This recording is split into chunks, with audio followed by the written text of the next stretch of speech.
Corporation mayor തെരഞ്ഞെടുപ്പ് നടക്കാനിരിക്കുകയാണ്. ഇപ്പോൾ B J പിക്ക് പിന്തുണ പ്രഖ്യാപിച്ചിട്ടുള്ള സ്വതന്ത്രൻ കൂടിയായിട്ടുള്ള കൗൺസിലർ രാധാകൃഷ്ണനാണ് നമുക്കൊപ്പം ഉള്ളത്. ഇന്നലെ കഴിഞ്ഞ ദിവസം ബി ജെ പിക്ക് പിന്തുണ പ്രഖ്യാപിച്ചിട്ടുണ്ടല്ലോ. എന്തൊരു സാഹചര്യത്തിലാണ് ഇപ്പോൾ ബി ജെ പിയെ പിന്തുണയ്ക്കാൻ തീരുമാനിച്ചിട്ടുള്ളത്? അല്ല, തിരുവനന്തപുരം നഗര ഭരണത്തെ സംബന്ധിച്ച് വികസനാത്മകമായ കാഴ്ചപ്പാടാണെന്ന് ഞാൻ നേരത്തെ തന്നെ പറഞ്ഞു കഴിഞ്ഞു. ഇപ്പോൾ എൻ്റെ വാർഡിലെ ബഹുഭൂരിപക്ഷം വരുന്ന ആളുകൾ എന്നെ തിരഞ്ഞെടുത്തത് ആ വാർഡിൻ്റെ സമഗ്രമായ വികസനത്തിന് വേണ്ടി പ്രവർത്തിക്കാനാണ്. ആകെ 5 കൊല്ലം ഒരൊറ്റ ചാൻസാണ് എനിക്കുള്ളത്. അപ്പോൾ ഞാൻ ആദ്യമേ തന്നെ നാട്ടുകാരുമായി സംസാരിച്ചിട്ട് ഈ തെരഞ്ഞെടുപ്പ് ഫലം വന്ന ഉടനെ തന്നെ ആളുകളുമായി സംസാരിച്ചു തുടങ്ങി. ഏറ്റവും ഒടുവിൽ ഒരു ജനസഭ തന്നെ സംഘടിപ്പിച്ചു. ഏതാണ്ട് 400ഓളം പേർ പങ്കെടുത്ത ജനസഭ. അപ്പോൾ സമൂഹത്തിൻ്റെ വിവിധ മേഖലകളിലെ ആളുകൾ അധിവസിക്കുന്ന ഒരു പ്രദേശമാണ് കണ്ണമൂല വാർഡ്. തലസ്ഥാനത്ത് തന്നെ ഏറ്റവും അവഗണിക്കപ്പെട്ട ഒരു വാർഡാണ്. തലസ്ഥാനത്തിൻ്റെ ഹൃദയഭാഗത്തായിട്ട് കൂടി ഏറെ അവഗണിക്കപ്പെട്ട ഒരു വാർഡാണ്. അപ്പോൾ ആ വാർഡിൻ്റെ പുരോഗതിയാണ് ലക്ഷ്യം. അപ്പോൾ അതുകൊണ്ട് തന്നെ എൻ്റെ വാർഡിലെ ജനങ്ങളുമായി ചർച്ച ചെയ്ത് സമാഹരിച്ച അല്ലെങ്കിൽ ക്രോഡീകരിച്ച ഒരു വികസന പത്രിക ഗ്രീൻ ഫ്ലോ കണ്ണമൂല എന്ന പേരിൽ ഈ 3 മുന്നണി സംവിധാനങ്ങൾക്കും സമർപ്പിച്ചു. 3 പേരോട് സംസാരിച്ചു. അതിൽ ശരിയാവണ്ണം പ്രതികരിച്ചത് അല്ലെങ്കിൽ വളരെ പോസിറ്റീവായി പരസ്യമായി തന്നെ ഇക്കാര്യങ്ങൾ ചെയ്തു തരാമെന്ന് പറഞ്ഞത് NDAയുടെ ചെയർമാൻ മുൻ കേന്ദ്രമന്ത്രി ശ്രീ രാജീവ് ചന്ദ്രശേഖറാണ്. മറ്റാളുകൾ അവർക്ക് ഭരണ സംവിധാനത്തിലെത്താൻ ഇപ്പോൾ കഴിയില്ല എന്നുള്ളത് കൊണ്ടായിരിക്കാം അതിനോട് പ്രതികരിക്കാതിരുന്നത്. ഏതായാലും എന്നെ സംബന്ധിച്ച് ഈ വികസനാത്മകമായ കാഴ്ചപ്പാടിനോട് പുറംതിരിഞ്ഞ് നിൽക്കേണ്ട കാര്യമില്ല. അപ്പോൾ ഞാൻ ശരിക്കും പറഞ്ഞാൽ ഈ കാര്യത്തിൽ ഒരു എഗ്രിമെൻ്റൊന്നും മുദ്രപത്രത്തിൽ എഴുതി ഒപ്പിട്ടൊന്നും ആർക്കെങ്കിലും പിന്തുണ പ്രഖ്യാപിച്ചതല്ല. പക്ഷേ വളരെ ക്ലിയർ ആയിട്ടുള്ളൊരു വിഷൻ, ശരിയായൊരു നിലപാട് പരസ്യമായി തന്നെ പറഞ്ഞതാണ്. മേയർ ഡെപ്യൂട്ടി മേയർ തെരഞ്ഞെടുപ്പിൽ VV രാജേഷിനും ആശാനാഥിനും പിന്തുണ നൽകും എന്ന്. അതിൽ ഒളിച്ചുകളിയുടെ ആവശ്യമില്ല. നേരത്തെ തന്നെ നിങ്ങളടക്കമുള്ള മാധ്യമപ്രവർത്തകരോട് ഞാൻ പറഞ്ഞിരുന്നു, ഇലക്ഷൻ തിരഞ്ഞെടുപ്പിന് മുമ്പ് പ്രഖ്യാപിക്കും, എൻ്റെ നിലപാട് പ്രഖ്യാപിക്കും. അത് എൻ്റെ വാർഡിലെ ആളുകളുടെ ഇലക്ഷൻ കമ്മിറ്റിയുടെ നിലപാടാണ്. നിലവിലിപ്പോൾ ഈ ഇലക്ഷന് മാത്രമാണോ പിന്തുണ, അതോ മുന്നോട്ടും ബി ജെ പിക്ക് പിന്തുണ നൽകാനാണോ തീരുമാനം? അല്ല, പ്രശ്നങ്ങളുടെ അടിസ്ഥാനത്തിലാണല്ലോ പിന്തുണ. കുളത്തിൽ ചാടണമെന്ന് പറഞ്ഞാൽ അതിനെ പിന്തുണയ്ക്കാൻ കഴിയൂ. അപ്പോൾ പ്രശ്നങ്ങളുടെ അടിസ്ഥാനത്തിലാണ് പിന്തുണ, അതിൽ സംശയമൊന്നുമില്ല.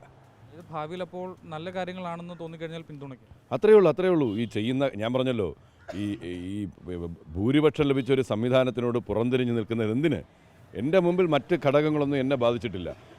ഞാൻ തികച്ച സ്വതന്ത്രനായി മത്സരിച്ച ആളാണ്. രാഷ്ട്രീയവും മറ്റു പ്രശ്നങ്ങളും ഒന്നും എൻ്റെ മുന്നിലില്ല.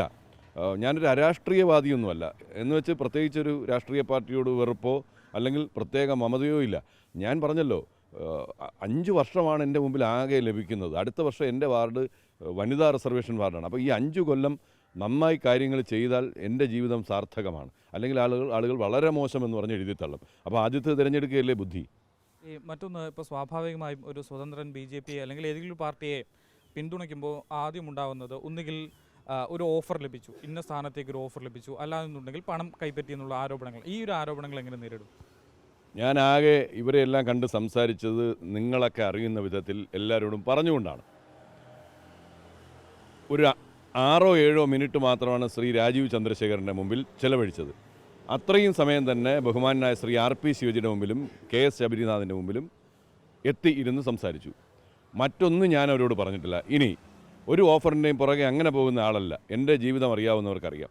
പിന്നെ സ്ഥാനം, എൻ്റെ നാടിൻ്റെ വികസനം, എൻ്റെ വാർഡിൻ്റെ വികസനത്തിന് വേണ്ടി ഉപയോഗപ്പെടുത്താൻ, ആ വികസനത്തിന് ഉപയോഗപ്പെടുത്താൻ കഴിയുന്ന ഏത് സ്ഥാനം ലഭിച്ചാലും സ്വീകരിക്കും. അത് പറയാൻ ഒരു മടിയുമില്ല. എന്ന് വെച്ചാൽ അങ്ങനെ ഒരു ഉടമ്പടിയും ആരുമായിട്ടുണ്ടാക്കിയിട്ടുമില്ല. ഈ മറ്റൊരു പ്രധാനപ്പെട്ട കാര്യം, ഇപ്പോൾ നേരത്തെ സൂചിപ്പിച്ചല്ലോ, ഈ ഒരു പിന്തുണയുടെ കാര്യവും ഈ ഓഫറിൻ്റെ കേസും. ഈ നേരത്തെ ഇപ്പോൾ വിജയിച്ച ശേഷം തന്നെ V ശിവൻകുട്ടി അടക്കമുള്ളവരെ കണ്ടിരുന്നല്ലോ. ആ സമയത്ത് ഇതുമായി ബന്ധപ്പെട്ടുള്ള ചർച്ചകൾ എന്തെങ്കിലും നടന്നിരുന്നോ? അല്ല, മന്ത്രി V ശിവൻകുട്ടിയെ ഞാൻ കണ്ടത് ഇതിൻ്റെ ഒന്നും ഭാഗമായിട്ടല്ല. ഞാൻ സ്കൂളിൽ പഠിക്കുമ്പോൾ, ഞാൻ വിദ്യാർത്ഥി സംഘടനാ രംഗത്ത് പഠിക്കുമ്പോൾ അദ്ദേഹം SFIയുടെ state secretary, James Mathew president, Sivankutty സെക്രട്ടറിയുമായി പ്രവർത്തിക്കുന്ന കാലമാണ് എന്നാണ് എൻ്റെ ഓർമ്മ.